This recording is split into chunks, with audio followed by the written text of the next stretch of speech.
Laudetur Jesus Christus. Alabado sea Jesucristo. Paz y bien en Cristo Jesús. Los saluda su hermano, Padre Francisco Estrada Sandoval, en este sexto continente, el continente virtual, al que también somos enviados a evangelizar. Euntes docete omnes gentes. Vayan y enseñen a todas las naciones. Les comparto la reflexión del primer domingo de Cuaresma. Iniciamos con la oración colecta del primer domingo de Cuaresma. Oremos. Concédenos, Padre de misericordia, que por las prácticas anuales de esta celebración cuaresmal progresemos en el conocimiento del misterio de Cristo y traduzcamos su efecto en una conducta irreprochable. Por nuestro Señor Jesucristo, tu Hijo, que vive y reina contigo en la unidad del Espíritu Santo y es Dios, por los siglos de los siglos. Amén. Proclamación del Santo Evangelio de nuestro Señor Jesucristo según San Lucas. Gloria a ti, Señor. En aquel tiempo, Jesús, lleno del Espíritu Santo, regresó del Jordán y, conducido por el mismo Espíritu, se internó en el desierto, donde permaneció durante 40 días y fue tentado por el demonio. No comió nada en aquellos días, y cuando se completaron, sintió hambre. Entonces el diablo le dijo: si eres el Hijo de Dios, dile a esta piedra que se convierta en pan. Jesús le contestó: está escrito, no solo de pan vive el hombre. Después lo llevó el diablo a un monte elevado, y en un instante le hizo ver todos los reinos de la tierra y le dijo: a mí me ha sido entregado todo el poder y la gloria de estos reinos, y yo los doy a quien quiero. Todo esto será tuyo si te arrodillas y me adoras. Jesús le respondió: está escrito, adorarás al Señor tu Dios y a Él solo servirás. Entonces lo llevó a Jerusalén, lo puso en la parte más alta del templo y le dijo: si eres el Hijo de Dios, arrójate desde aquí, porque está escrito, los ángeles del Señor tienen órdenes de cuidarte y de sostenerte en sus manos, para que tus pies no tropiecen con las piedras. Pero Jesús le respondió: también está escrito, no tentarás al Señor tu Dios. Concluidas las tentaciones, el diablo se retiró de él hasta que llegara la hora. Palabra del Señor. Gloria a ti, Señor Jesús. Iniciamos nuestra reflexión. En 2025 la Cuaresma ha comenzado el 5 de marzo con el miércoles de ceniza y terminará el 17 de abril, el Jueves Santo, con la misa in cena Domini, la última cena, la cena del Señor. La Pascua de Resurrección será el domingo 20 de abril. Según las instrucciones de la instrucción general del calendario romano, nos dice lo siguiente, que la Cuaresma es la preparación para la celebración de la Pascua. La liturgia cuaresmal está dispuesta para que tanto los catecúmenos, es decir, aquellos adultos que se preparan para el bautismo y la confirmación, como los fieles, se preparan a celebrar el misterio pascual. Los catecúmenos a través de las diversas etapas de la iniciación cristiana, los fieles mediante la rememoración de su propio bautismo y las prácticas penitenciales. Hasta aquí la instrucción general del calendario romano. Celebrar el misterio pascual, pasión, muerte y resurrección, sobre todo a partir de la celebración de la vigilia madre de todas las vigilias, celebrada con toda la solemnidad y devoción posible. Esto genera entonces el objetivo concreto para nosotros, el objetivo de la Santa Cuaresma, la renovación de nuestro santo bautismo con todas sus implicaciones, que encontramos compendiados en la siguiente citación. Como ustedes saben, todos nosotros, al ser bautizados en Cristo Jesús, hemos sido sumergidos en su muerte. Por este bautismo en su muerte fuimos sepultados con Cristo, y así como Cristo fue resucitado de entre los muertos por la gloria del Padre, así también nosotros empezamos una vida nueva. Desde la carta de San Pablo a los Romanos, en el capítulo 6, versos del 3 al 4. Así pues, participamos en el misterio pascual en nuestro santo bautismo, como nos lo ha dicho el apóstol San Pablo. Dos textos sagrados que nos pueden ayudar sobremanera en la meditación y en el recorrido, en el peregrinar de la Santa Cuaresma son el libro del Éxodo y la carta a los Romanos. Pero desde luego, como siempre, el Santo Evangelio es el centro de toda nuestra vida cristiana. En la segunda lectura de este primer domingo de Cuaresma, encontramos la pauta de la renovación de nuestro santo bautismo, con tres implicaciones: salvación, santidad, espíritu misionero. Nos dice el apóstol San Pablo en este pasaje de la carta a los Romanos, tomada del capítulo 10, que fue de los versículos del 8 al 13. Muy a tu alcance, en tu boca y en tu corazón, se encuentra la salvación. Esto es el asunto de la fe que predicamos, porque basta que cada uno declare con su boca que Jesús es el Señor. Aquí en esto yo encuentro el espíritu misionero, proclamar con la boca que Jesús es el Señor. Y continúa el apóstol, y que crea en su corazón que Dios lo resucitó de entre los muertos para que pueda salvarse. El proceso de creer, de la fe, de la confianza en Dios, el apóstol lo pone desde el corazón, es decir, desde lo más íntimo de la persona, desde el centro mismo de la persona, que va a ser lo que vamos a ver en esta meditación de este primer domingo de Cuaresma. Madre Inés plasmó su espiritualidad misionera en un sencillo librito que se titula La lira del corazón de la misionera Clarisa. Ahí encontramos lo que San Pablo nos dice: la proclamación con la boca, el anuncio misionero hasta los últimos rincones de la tierra. Madre Inés dice: quisiera tener 1000 voces para proclamar tus misericordias. En efecto, dice San Pablo, hay que creer con el corazón para alcanzar la santidad. Creer con el corazón, lo más íntimo de la persona. El corazón vivido como una lira, la lira del corazón. Es un trasfondo bíblico esponsal del cantar de los cantares, salmódico, de glorificación, de alabanza, de canto, de adoración. Creer con el corazón para alcanzar la santidad. Madre Inés les dice a sus hijas espirituales en la lira del corazón: su vida en adelante, al ingresar a la congregación, a la vida consagrada, debe ser un himno, es decir, el creer con el corazón, un himno no interrumpido de amor y gratitud hacia ese Dios 3 veces santo, que no desdeñándose de su bajeza y ruindad, la ha escogido para su esposa, para su misionera. La ha distinguido entre millares, llamándola su paloma, su amada, la toda suya. Y claro, esto vale para quienes nos sentimos llamados o quisiéramos vivir esa fe desde el corazón, es decir, esa fe del corazón, creer con el corazón transformado, como dice aquí Madre Inés, en un canto de alabanza, de adoración, de glorificación a la Santísima Trinidad. Y continúa San Pablo: y declarar con la boca para alcanzar la salvación. Por eso dice la Escritura: ninguno que crea en él quedará defraudado, porque no existe diferencia entre judío y no judío, ya que uno mismo es el Señor de todos, espléndido con todos los que lo invocan. Pues todo el que invoque el nombre del Señor, todo el que invoque el nombre del Señor como a su Dios, será salvado por él. Si nosotros, hermanos, seguimos leyendo la continuación de este capítulo 10 de la carta a los Romanos, San Pablo nos dice: porque todo el que invoque el nombre del Señor se salvará. Pero ¿cómo invocarán al Señor sin haber creído en Él? ¿Y cómo podrán creer si no han oído hablar de Él?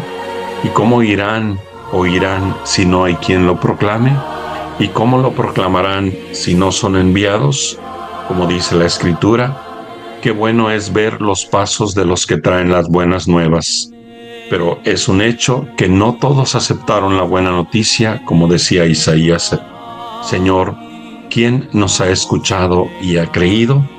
Es decir, la salvación, la proclamación de la fe, la salvación y la fe en el corazón.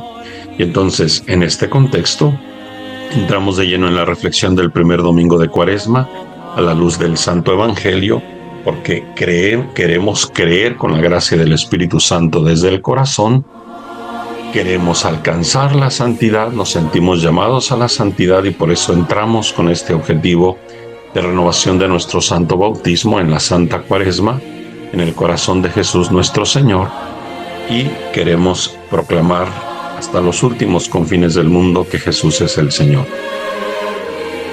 Meditaremos en dos aspectos del Santo Evangelio, auxiliándonos del libro de Jesús de Nazaret de nuestro amado Padre, el Papa Benedicto XVI. Primero, entrando en el corazón de Jesús, Hijo del Padre, por tanto, como hijos en el Hijo, y en la comunión con Jesús el Señor en la Iglesia, su esposa y su cuerpo santísimo. Como cada primer domingo de Cuaresma, la Iglesia Mater et Magistra, Madre y Maestra, nos alimenta con el pan de la palabra de vida del Santo Evangelio a la luz de las tentaciones. En este ciclo C, según el Evangelio según San Lucas. Pasemos pues a la meditación mistagógica de los misterios del Señor Jesús. En aquel tiempo, dice San Lucas, Jesús, lleno del Espíritu Santo, regresó del Jordán y conducido por el mismo Espíritu, se internó en el desierto, donde permaneció durante 40 días. El Papa Benedicto, en su libro que hemos mencionado, Jesús de Nazaret, nos dice: el descenso del Espíritu sobre Jesús, con que termina la escena del bautismo, significa algo así como la investidura formal de su misión. Por este motivo, los padres de la Iglesia, no están desencaminados cuando ven en este hecho una analogía con la unción de los reyes y sacerdotes de Israel al ocupar su cargo. La palabra Cristo, Mesías, significa el ungido. En la antigua alianza, la unción era el signo visible de la concesión de los dones requeridos para su tarea, del Espíritu de Dios para su misión. Por ello, en Isaías, en el capítulo 11, en el versículo 2, se desarrolla la esperanza de un verdadero ungido, cuya unción consiste precisamente en que el Espíritu del Señor desciende sobre él. Espíritu de ciencia y de discernimiento, espíritu de consejo y valor, espíritu de piedad y temor del Señor. Según el relato de San Lucas, Jesús presentó a sí mismo y su misión en la sinagoga de Nazaret con una frase similar de Isaías: el Espíritu del Señor está sobre mí porque me ha ungido. La conclusión de la escena del bautismo nos dice que Jesús ha recibido esta unción verdadera, que Él es el ungido esperado, que en aquella hora se le concedió formalmente la dignidad como rey y como sacerdote para la historia y ante Israel. Hasta aquí esta introducción sobre la unción, sobre lleno del Espíritu Santo, que nos dice el Papa Benedicto. En relación con la presencia del Señor Jesús en su esposa la Iglesia, San Pablo nos dice: Cristo es cabeza de la Iglesia, cuerpo suyo. Esto lo encontramos en Efesios 5:23. Ustedes son el cuerpo de Cristo y cada uno en su lugar es parte de él, en la primera carta a los Corintios 12:27. Por tanto, si el evangelista San Lucas nos dice que Jesús, lleno del Espíritu Santo, regresó del Jordán y conducido por el mismo Espíritu, se internó en el desierto donde permaneció durante 40 días, en esta Santa Cuaresma, en este año jubilar como peregrinos de esperanza, toda la Iglesia, nosotros, esposa de Jesucristo como su esposo, llenos del Espíritu Santo, nos internamos en el desierto de la Cuaresma, donde permaneceremos durante 40 días, donde ya estamos internados, ya han pasado algunos días. Jesús, lleno del Espíritu Santo y conducido por el Espíritu Santo, como ya hemos mencionado en otras ocasiones, San Lucas es el evangelista de la presencia del Espíritu Santo. En primer lugar, María Santísima en la encarnación del Verbo Eterno. Ella está de antemano llena de gracia del Señor, que charitomene lo dice en griego, le dice el arcángel Gabriel en la versión griega. No le dice favorecida, tampoco le dice escogida, sino le dice que charitomene, llena de gracia, es decir, de antemano llena de Dios. Y por si fuera poco, le dice el arcángel: el Espíritu Santo descenderá sobre ti y el poder del Altísimo te cubrirá con su sombra.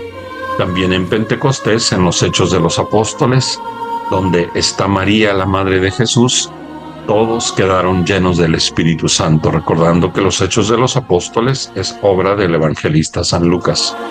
Estas expresiones de Lucas nos dan mucha esperanza, como es el lema, ya dijimos, de este año jubilar. En el regazo inmaculado de María Santísima, quien enseñó a los apóstoles la ciencia de la docilidad al Espíritu Santo, así como Iglesia, esposa del Mesías, el ungido por el Espíritu Santo, nos introducimos en este desierto, con la confianza de que es el Espíritu Santo el que nos guía, nos impulsa, nos mueve.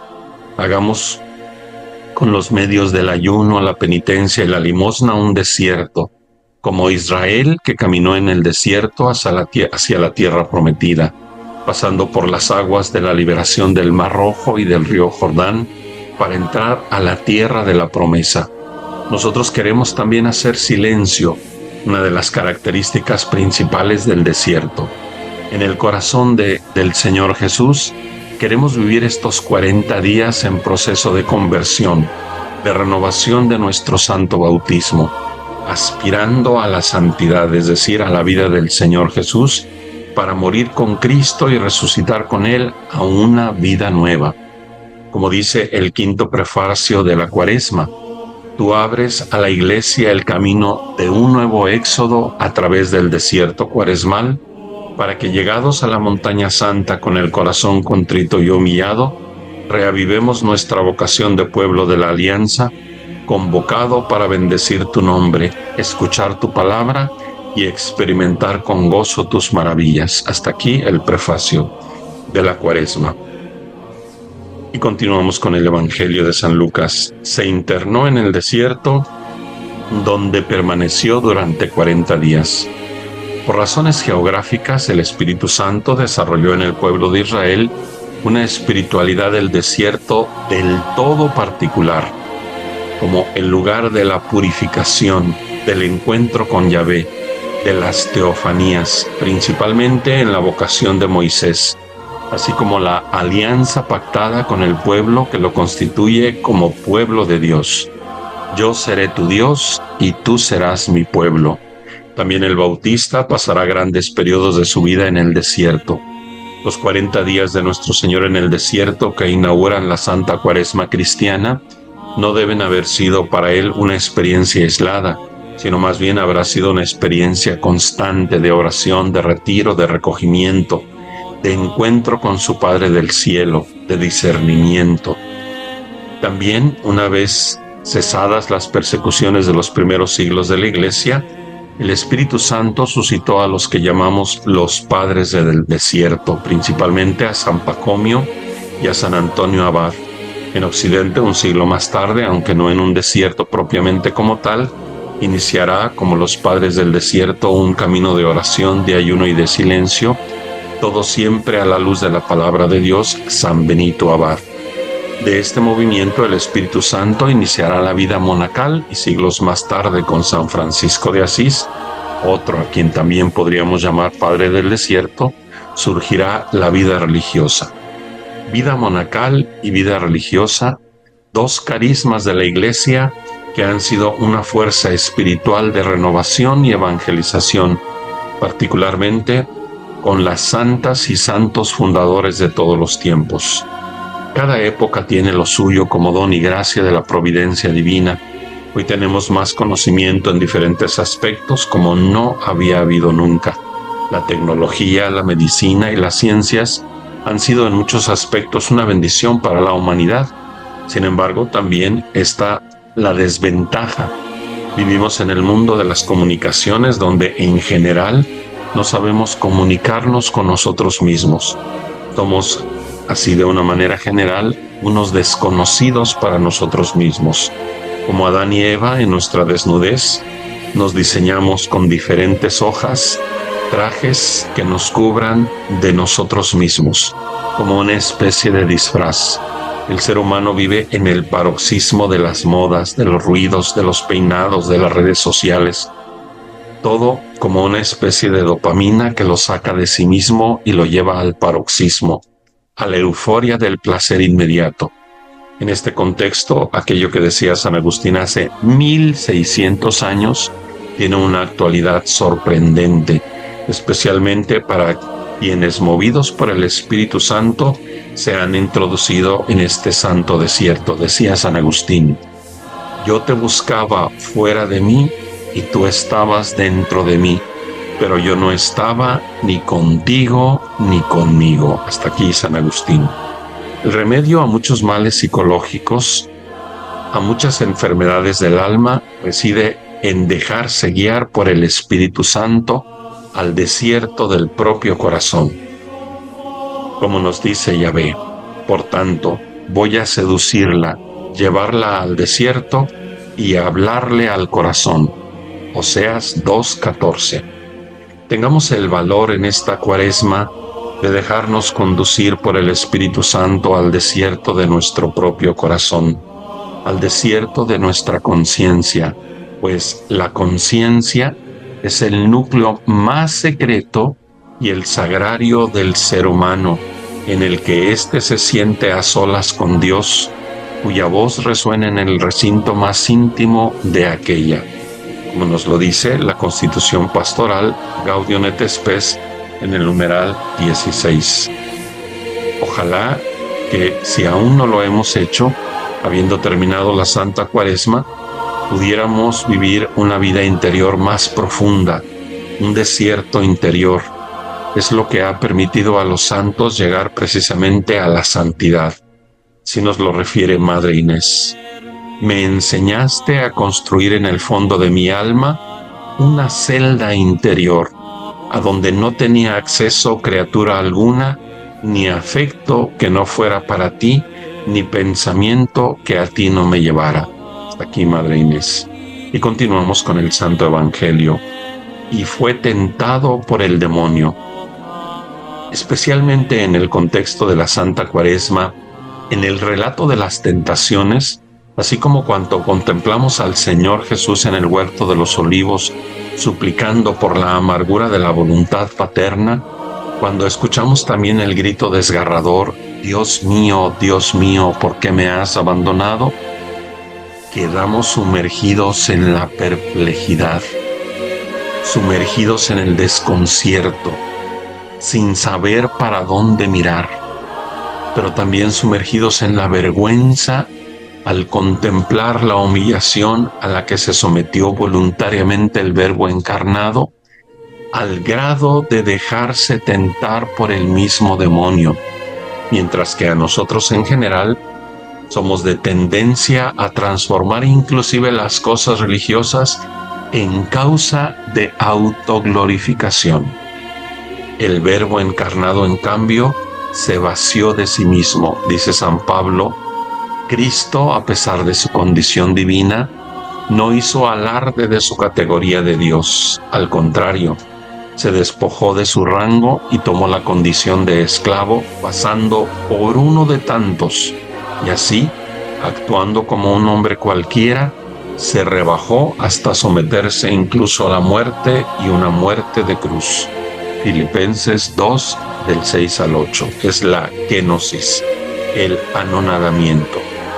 Al encarnarse el Verbo eterno, bajó hasta las últimas consecuencias por las que atraviesa la naturaleza humana. No fue una simulación de un semidios, un facsímil. Tampoco fue un Mesías con superpoderes, triunfalista, que con un chasquido de dedos destruía el mal, o como luego se dice, con la mano en la cintura. Si bien es el Mesías, es decir, el que está lleno del Espíritu Santo, o como dice San Pablo, en quien habita la plenitud de la divinidad, Colosenses 2:9, eso no lo exime de pasar por el mundo, como justamente lo expresa la carta a los Filipenses, como uno de tantos, como un hombre cualquiera, como tú y como yo, es decir, haciendo uso de su libertad, de la voluntad, haciendo decisiones, haciendo elecciones, discerniendo, clarificando, todo esto conforme a la voluntad del Padre, pues dice la carta a los Hebreos que Cristo aprendió la obediencia mediante el sufrimiento. En este contexto comprendemos que lleno del Espíritu Santo, sí, pero luchando con la presencia del enemigo. Fue tentado por el demonio. Y por más que los santos evangelios sean palabra de Dios, nunca podremos asomarnos ni siquiera un poquito al drama de las tentaciones en la persona de nuestro Señor Jesucristo, el Verbo encarnado. No sabemos ni pretendemos saber qué sucedió en la psicología de Jesús de Nazaret. ¿Cómo fue que experimentó en su alma, en su conciencia, en su corazón las tentaciones del maligno? De ahí nuestra perplejidad. Solo nos queda contemplar, adorarlo en silencio, aprender de nuestro humilde Maestro, que desde el desierto nos dice una vez más: aprendan de mí, que soy manso y humilde de corazón, y encontrarán descanso. Nuestro amado Padre, el Papa Benedicto, nos dice en su libro Jesús de Nazaret: los 3 evangelios sinópticos nos cuentan, para sorpresa nuestra, que la primera disposición del Espíritu lo lleva al desierto para ser tentado por el diablo. La acción está precedida por el recogimiento, y este recogimiento es necesariamente también una lucha interior por la misión, una lucha contra sus desviaciones que se presentan con la apariencia de su ser, su verdadero cumplimiento. Es un descenso a los peligros que amenazan al hombre, porque sólo así se puede levantar al hombre que ha caído. Jesús tiene que entrar en el drama de la existencia humana. Esto forma parte del núcleo de su misión: recorrerla hasta el fondo para encontrar así a la oveja descarriada, cargarla sobre sus hombros y devolverla al redil. El descenso de Jesús a los infiernos, del que habla el credo, el símbolo de los apóstoles, no solo se realiza en su muerte y tras su muerte, sino que siempre forma parte de su camino. Debe recoger toda la historia desde sus comienzos, desde Adán, recorrerla y sufrirla hasta el fondo para poder transformarla.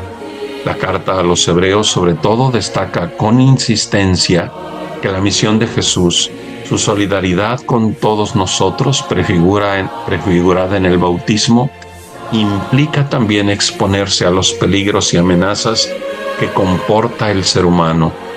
Por eso tenía que parecerse en todo a sus hermanos, para ser compasivo y pontífice fiel en lo que a Dios se refiere, y expiar así los pecados del pueblo. Como él había pasado por la prueba del dolor, puede auxiliar a los que ahora pasan por ella. No tenemos un sumo sacerdote incapaz de compadecerse de nuestras debilidades, sino que ha sido probado en todo exactamente como nosotros, menos en el pecado. Citando aquí el Papa Benedicto, la carta a los Hebreos. Continúa el Papa: así pues, el relato de las tentaciones guarda una estrecha relación con el relato del bautismo, en el que Jesús se hace solidario con los pecadores. Junto a eso aparece la lucha del Monte de los Olivos, otra gran lucha interior de Jesús por su misión. Pero las tentaciones acompañan todo el camino de Jesús, y el relato de las mismas aparecen así, igual que en el bautismo, como una anticipación como una anticipación en la que se condensa la lucha de todo su recorrido. Hasta aquí la citación del Papa Benedicto. En la Constitución Pastoral Gaudium et Spes, en el numeral 22, leemos: el Hijo de Dios, con su encarnación, se ha unido en cierto modo con todo hombre. Hasta aquí la citación de la Gaudium et Spes. Tengamos en cuenta que el documento no dice que se unió a los bautizados en las parroquias católicas romanas, sino que se unió con todo hombre. Este es uno de los aspectos más confortantes de la fe cristiana. Por eso la solidaridad con los demás es indispensable para la vida cristiana. Pero cuando me doy cuenta que el Verbo encarnado, al encarnarse, se unió a mi humanidad, esto me llena de fortaleza, de confianza. No me siento solo en medio de las tragedias interiores por las que a veces tengo que pasar en el peregrinar hacia la vida eterna. Así que mis tentaciones, mis debilidades, al encarnarse el Verbo, Él las hizo suyas. Entonces, en este contexto, me vienen a la mente las palabras de Isaías del cántico sufriente. Eran nuestras dolencias las que Él llevaba, y nuestros dolores los que soportaba. Nosotros le tuvimos por azotado, herido de Dios y humillado. Isaías 54, del 4 al 5. Como nos dice el Papa Benedicto una vez más, Jesús tiene que entrar en el drama de la existencia humana. Esto forma parte del núcleo de su misión. Recorrerla hasta el fondo para encontrar así a la oveja descarriada, cargarla sobre sus hombros y devolverla al redil. El descenso de Jesús a los infiernos del que habla el credo, el símbolo de los apóstoles, no solo se realiza en su muerte y tras su muerte, sino que siempre forma parte de su camino. Debe recoger toda la historia desde sus comienzos, desde Adán, recorrerla y sufrirla hasta el fondo para poder transformarla. Hasta aquí el Papa Benedicto y continuamos con el Evangelio. No comió nada en aquellos días y cuando se completaron sintió hambre. Entonces el diablo le dijo: si eres el Hijo de Dios, dile a esta piedra que se convierta en pan. Jesús le contestó: está escrito, no solo de pan vive el hombre. Después lo llevó el diablo a un monte elevado y en un instante le hizo ver todos los reinos de la tierra y le dijo: a mí me ha sido entregado todo el poder y la gloria de estos reinos, y yo los doy a quien quiero. Todo esto será tuyo si te arrodillas y me adoras. Jesús le respondió: está escrito, adorarás al Señor tu Dios y a Él solo servirás. Entonces lo llevó a Jerusalén, lo puso en la parte más alta del templo y le dijo: si eres el Hijo de Dios, arrójate desde aquí, porque está escrito, los ángeles del Señor tienen órdenes de cuidarte y de sostenerte en sus manos, para que tus pies no tropiecen con las piedras. Pero Jesús le respondió: también está escrito, no tentarás al Señor tu Dios. Concluidas las tentaciones, el diablo se retiró de él hasta que llegara la hora. En las últimas dos peticiones del Padre nuestro, nuestro Señor Jesucristo, en su infinita bondad y misericordia, quiso poner: no nos dejes caer en la tentación y líbranos del mal. Y le agradecemos a nuestro Señor Jesucristo, al Verbo eterno, que haya asumido plenamente la humanidad nuestra, para que nosotros pudiéramos vivir en la divinidad. Le agradecemos a la Santísima Virgen, que en ella el Verbo se encarnó, el Espíritu Santo, por quien se realizó la obra de la encarnación. Le agradecemos al Señor Jesús, porque pasó por todo lo que nosotros tenemos que pasar, y aún así se compadece de nosotros, y en su corazón juntos le suplicamos al Padre Celestial en la oración del Padre nuestro: no nos dejes caer en la tentación y líbranos del mal. Y en la Santa Misa el sacerdote continúa después del Padre Nuestro: líbranos de todos los males. Y continuamos con el comentario que hace a las tentaciones nuestro amado Padre, el Papa Benedicto. Dice el Papa: Mateo y Lucas hablan de 3 tentaciones de Jesús en las que se refleja su lucha interior. Fijémonos, hermanos, se refleja la lucha interior de Jesucristo por cumplir su misión, pero al mismo tiempo surge la pregunta sobre qué es lo que cuenta verdaderamente en la vida humana. Esto último es sumamente importante. Surge la pregunta sobre qué es lo que cuenta verdaderamente en la vida humana. Esta pregunta que hace nuestro amado Padre, el Papa Benedicto, a quien desde aquí le besamos su mano. Y bueno, también seguimos en oración intensa por nuestro amado Padre, el Papa Francisco. Esta es una pregunta sumamente importante, es un criterio que nos puede ayudar a definir muchas cosas en nuestra vida. ¿Qué es lo que verdaderamente cuenta en la vida? Continúa el Papa. Aquí aparece claro el núcleo de toda tentación, o sea, aparece claro el núcleo, el centro de toda tentación, y es el siguiente: apartar a Dios, que ante todo lo que parece más urgente en nuestra vida, pasa a ser algo secundario o incluso superfluo y molesto. Este es el núcleo de la tentación, es decir, ¿cuál es la razón de ser de la tentación? Estoy comentando el libro del Papa Benedicto, Jesús de Nazaret, en el capítulo de las tentaciones, que es cuál es la razón de ser, o sea, ¿qué es lo que quiere el demonio al tentarnos? Y claro, al hacernos caer, porque la tentación en sí, pues no es pecado, ¿verdad? Si salimos como nuestro Señor victoriosos de la tentación, pues nos fortaleceremos más. Pero si nosotros caemos en la tentación, por eso las dos peticiones del Padre Nuestro: no nos dejes caer en la tentación y líbranos del mal. Pero el objetivo del demonio es el siguiente: apartarnos de Dios ante todo lo que parece más urgente en nuestra vida. Pasa a ser algo secundario, es decir, ante todo lo que parece más urgente en nuestra vida, Dios pasa a ser algo secundario e incluso superfluo y molesto. Continúa el Papa: poner orden en nuestro mundo por nosotros solos, porque nosotros decidamos cómo es el orden del mundo.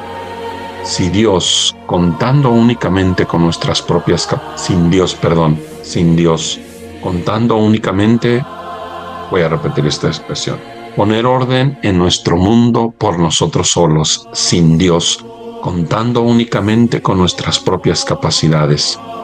Reconocer como verdaderas solo las realidades políticas y materiales y dejar a Dios de lado como algo ilusorio. Esta es la tentación que nos amenaza de muchas maneras. Y esto pasa muchísimo en nuestra vida. Y ha pasado muchísimo, ¿verdad? O sea, reconocer como verdaderas solamente las realidades políticas y materiales, el bienestar famoso, ¿verdad? Claro, mientras haya bienestar, mientras haya pan y circo, no le hace que haya pérdida de valores, no le hace que la familia, pues hayan diferentes maneras de vivirse según la familia, donde hasta los perros y los gatos son miembros de la familia, por no decir otra cosa, y donde se permita el aborto, el asesinato de los niños, y las injusticias y los atropellos y la corrupción, y se justifican las muertes, en fin, lo que dice el Papa San Juan Pablo II en una palabra: la cultura de la muerte, ¿verdad? Reconocer como verdaderas solo las realidades políticas y materiales y dejar a Dios de lado como algo ilusorio. Esta es la tentación que nos amenaza de muchas maneras. Y creo que cuando el Papa Benedicto nos dice esto, no significa que vamos a traer a Dios en la boca todo el tiempo y el rosario enredado en las manos y decir Dios, Dios, Dios, Dios, Dios, pero seguir con el corazón bien negro, no, abusados. Es propio de la tentación adoptar una apariencia moral.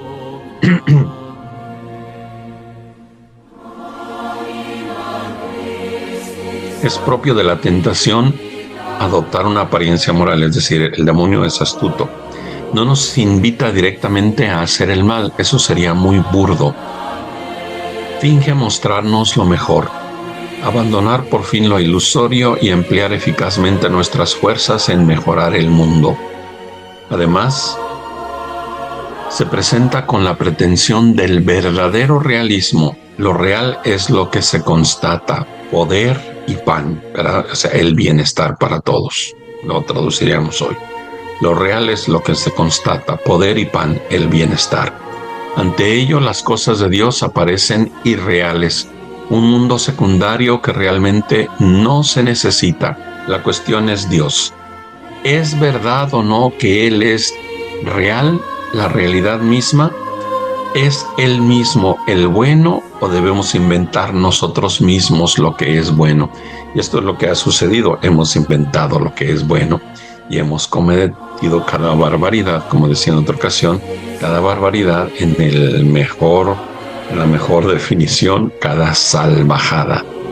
La cuestión de Dios es el interrogante fundamental que nos pone ante la encrucijada de la existencia humana. ¿Qué debe hacer el Salvador del mundo o qué no debe hacer? Esta es la cuestión de fondo en las tentaciones de Jesús. Las tres tentaciones son idénticas en Mateo y Lucas, solo varía el orden.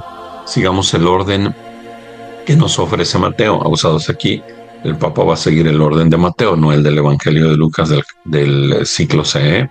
Sigamos el orden que nos ofrece Mateo por la coherencia en el grado ascendente con que está construida. Jesús, después de ayunar 40 días y sus 40 noches, al fin sintió hambre. En tiempos de Jesús, el número 40 era ya rico de simbolismos en Israel. En primer lugar, nos recuerda los 40 años que el pueblo de Israel pasó en el desierto, que fueron tanto los años de su tentación como los años de una especial cercanía de Dios. También nos hace pensar en los 40 días que Moisés pasó en el monte Sinaí antes de que pudiera recibir la palabra de Dios, las tablas sagradas de la alianza.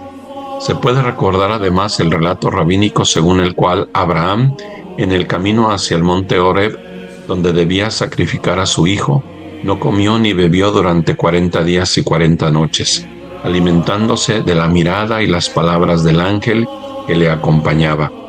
Los padres de la Iglesia, jugando un poco a ensanchar la simbología numérica, han visto también el 40, en el 40, el número cósmico, el número de este mundo en absoluto. Los 4 confines de la tierra engloban el todo, y 10 es el número de los mandamientos. El número cósmico multiplicado por el número de los mandamientos se convierte en una expresión simbólica de la historia de este mundo. Qué manera tan hermosa, ¿verdad? Qué interpretación tan bella de los padres de la Iglesia que aquí el Papa nos trae. Jesús recorre de nuevo, por así decirlo, el éxodo de Israel y así también los errores y desórdenes de toda la historia. Aguas. Esto es sumamente importante, es muy importante. Jesús recorre de nuevo, por así decirlo, el éxodo de Israel y así también los errores y desórdenes de toda la historia. Pero no solo de toda la historia pasada, sino la historia tuya y la historia mía, tus desórdenes y mis desórdenes. Los 40 días de ayuno abrazan el drama de la historia que Jesús asume en sí y lleva consigo hasta el fondo. Si eres el Hijo de Dios, di que estas piedras se conviertan en pan. Así dice la primera tentación, si eres Hijo de Dios. Volveremos a escuchar estas palabras a los que se burlaban de Jesús al pie de la cruz. Si eres el Hijo de Dios, baja de la cruz. El libro de la sabiduría había previsto ya esta situación. Si es justo, Hijo de Dios, Él lo auxiliará. Aquí se superponen la burla y la tentación para ser creíble. Cristo debe dar una prueba de lo que dice ser. Esta petición de pruebas acompaña a Jesús durante toda su vida, a lo largo de la cual se le echa en cara repetidas veces que no dé pruebas suficientes de sí, que no haga el gran milagro que, acabando con toda ambigüedad u oposición, deja indiscutiblemente claro para cualesquiera que es o no es. Y esta petición se la dirigimos también nosotros a Dios, a Cristo y a su Iglesia a lo largo de la historia. Si existes Dios, tienes que mostrarte. Debes despejar las nubes que te ocultan y darnos la claridad que nos corresponde. Si tú, Cristo, eres realmente el Hijo y no uno de tantos iluminados que han aparecido continuamente en la historia, debes demostrarlo con mayor claridad de lo que haces. Y así tienes que dar a tu Iglesia, si debe ser realmente la tuya, un grado de evidencia distinto del que en realidad posee. Volveremos sobre este punto cuando hablemos de la segunda tentación, de la que constituye su auténtico núcleo.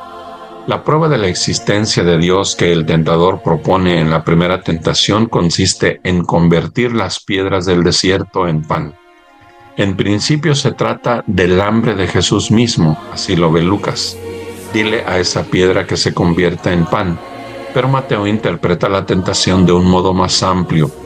tal como se la presentó ya en la vida terrena de Jesús y después se le proponía y propone constantemente a lo largo de toda la historia. ¿Qué es más trágico? ¿Qué se opone más a la fe en un Dios bueno y a la fe en un Redentor de los hombres que el hambre de la humanidad? Repito esta pregunta muy importante que hace el Santo Padre Benedicto ante la cuestión de la tentación de la piedra que se convierte en pan. ¿Qué es más trágico? ¿Qué se opone más a la fe en un Dios bueno y a la fe en un Redentor de los hombres que el hambre de la humanidad? Mucha gente dice, ¿por qué el Vaticano no vende todos sus tesoros y le da de comer a toda la gente? ¿Por qué? ¿Quién sabe qué? Bla, bla, bla, ¿verdad? Y ya ven que por eso la gente está contenta con ciertos gobiernos de pan y circo, el bienestar del pueblo. Continúa el Papa. El primer criterio para identificar al Redentor ante el mundo y por el mundo no debe ser que le dé pan y acabe con el hambre de todos. Es como primer criterio. Este es el Redentor del mundo.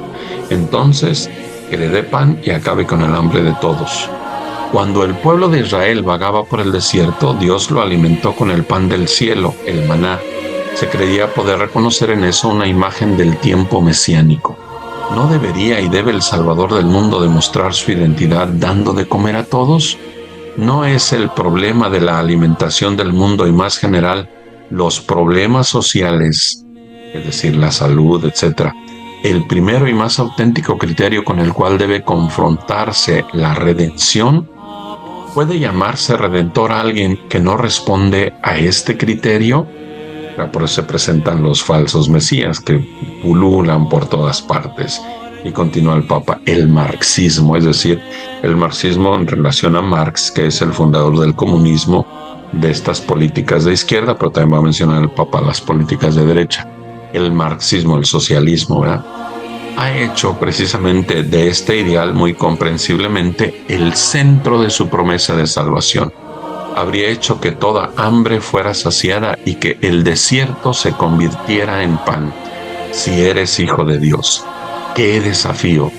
¿No se deberá decir lo mismo a la iglesia? Si quieres ser la iglesia de Dios, preocúpate ante todo del pan para el mundo. Lo demás viene después. Resulta difícil responder a este reto precisamente porque el grito de los hambrientos nos interpela y nos debe calar muy hondo en los oídos y en el alma. La respuesta de Jesús no se puede entender solo a la luz del relato de las tentaciones. El tema del pan aparece en todo el Evangelio y hay que verlo en toda su amplitud. Hay otros dos grandes relatos relacionados con el pan en la vida de Jesús. Uno es el de la multiplicación de los panes para los miles de personas que habían seguido al Señor en un lugar desértico. ¿Por qué se hace en ese momento lo que antes se había rechazado como tentación? La gente había llegado para escuchar la palabra de Dios y para ello habían dejado todo lo demás. Y así, como personas que han abierto su corazón a Dios y a los demás en reciprocidad, pueden recibir el pan del modo adecuado. Este milagro de los panes supone tres elementos. Le precede la búsqueda de Dios, de su palabra, de una recta orientación de toda la vida. Además, el pan se pide a Dios y por último, un elemento fundamental del milagro es la mutua disposición a compartir. Escuchar a Dios se convierte en vivir con Dios y lleva de la fe al amor, al descubrimiento del otro. Jesús no es indiferente al hambre de los hombres, a sus necesidades materiales, pero las sitúa en el contexto adecuado y les concede la prioridad de vida. Jesús no es indiferente a las necesidades del hombre, pero las sitúa en el contexto adecuado y les concede la prioridad de vida. Y cuando hablamos de Jesús, nos referimos a ti y a mí, Nosotros somos la prolongación de Jesús en el mundo. Este segundo relato sobre el pan remite anticipadamente a un tercer relato y en su preparación, la última cena, que se convierte en la Eucaristía de la Iglesia y el milagro permanente de Jesús sobre el pan. Jesús mismo se ha convertido en grano de trigo que muriendo da mucho fruto. Él mismo se ha hecho pan para nosotros y esta multiplicación del pan durará inagotablemente hasta el fin de los tiempos. De este modo entendemos ahora las palabras de Jesús que toma del Antiguo Testamento para rechazar al tentador No solo de pan vive el hombre, sino de toda palabra que sale de la boca de Dios. Hay una frase al respecto del jesuita alemán Alfred Delp, ejecutado por los nacionalistas, por los nazis. Dice el padre Alfred: el pan es importante, la libertad es más importante, pero lo más importante de todo es la fidelidad constante y la adoración jamás traicionada. Cuando se respeta esta jerarquía de los bienes, sino que se invierte, ya no hay justicia, ya no hay preocupación por el hambre que se sufre, por el hombre que sufre, sino que se crea un desajuste y destrucción también en el ámbito de los bienes materiales. Cuando a Dios se le da una importancia secundaria que se puede dejar de lado temporal o permanentemente en nombre de asuntos más importantes, entonces fracasan precisamente estas cosas presuntamente más importantes. No solo lo demuestra el fracaso de la experiencia marxista que ya se citaba, fue el fracaso total y rotundo, y que ahora pues está nuevamente dejándose ilusionar, ¿verdad? Con esos espejismos del marxismo nuevamente. No solo lo demuestra el fracaso de la experiencia marxista, y aquí viene ya la parte de la derecha. Las ayudas de Occidente a los países en vías de desarrollo basadas en principios puramente técnico-materiales que no solo han dejado de lado a Dios, sino que además han apartado a los hombres de Él con su orgullo del sábelo todo.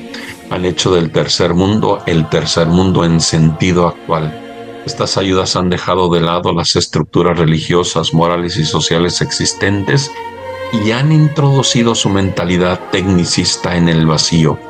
Creían poder transformar las piedras en pan, pero han dado piedras en vez de pan. Tanto el marxismo, el socialismo y el capitalismo creían poder transformar las piedras en pan, pero han dado piedras en vez de pan. Qué frase tan fuerte la del Papa Benedicto. Está en juego la primacía de Dios. Se trata de reconocerlo como realidad. Una realidad sin la cual ninguna otra cosa puede ser buena. Una realidad sin Dios, nada puede ser buena. No se puede gobernar la historia con meras estructuras materiales prescindiendo de Dios. Si el corazón del hombre no es bueno, ninguna otra cosa puede llegar a ser buena. Y la bondad de corazón solo puede venir de aquel que es la bondad misma, el bien. Naturalmente se puede preguntar por qué Dios no ha creado un mundo en el que su presencia fuera más evidente. ¿Por qué Cristo no ha dejado un rastro más brillante de su presencia que impresionara a cualquiera de manera más irresistible? Este es el misterio de Dios y del hombre que no podemos penetrar. Vivimos en este mundo en el que Dios no tiene la evidencia de lo palpable y solo se le puede buscar y encontrar con el impulso del corazón a través del éxodo de Egipto. En este mundo hemos de oponernos a las ilusiones de falsas filosofías y reconocer que no solo vivimos de pan, sino ante todo de la obediencia a la palabra de Dios. Y solo donde se vive esta obediencia, nacen y crecen esos sentimientos que permiten proporcionar también pan para todos. Fin de la primera parte.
Jesus.